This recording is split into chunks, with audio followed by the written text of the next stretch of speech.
Hello, trading is closed on September 16, 2019. We'll go over our calls.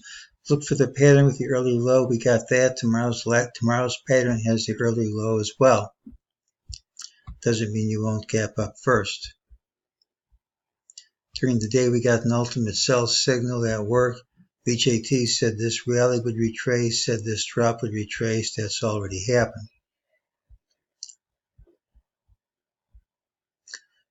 We had a higher MEJT target that didn't print because we gapped down sharply. So we will add it to the list.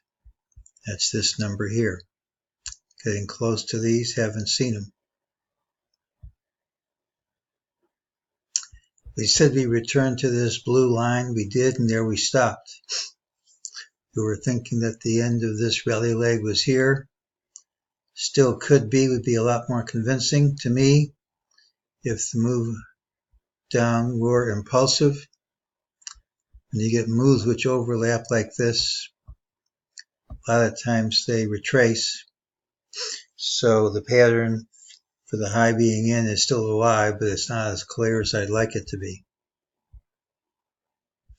Tuesday's pattern has the early low. It could gap up. Failure of today's pattern to close near its high or even clear prior highs is negative.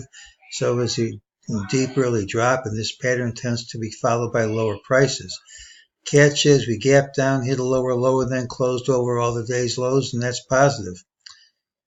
Rules for mixed signals apply. Usually you gap and promptly move outside the day's range. Next most common, you close with a change, have the big move Wednesday. Once in a while, not too often, either one of those things happen.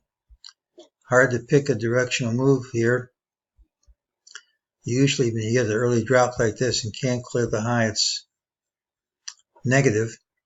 But usually and always aren't the same thing. And closing over all these lows give us a chance for a rally tomorrow if we gap up and clear these highs early.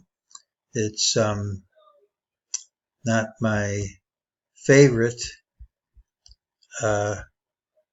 occurrence, but I can't say it's impossible. So we'll have to wait for the opening, see how that plays out.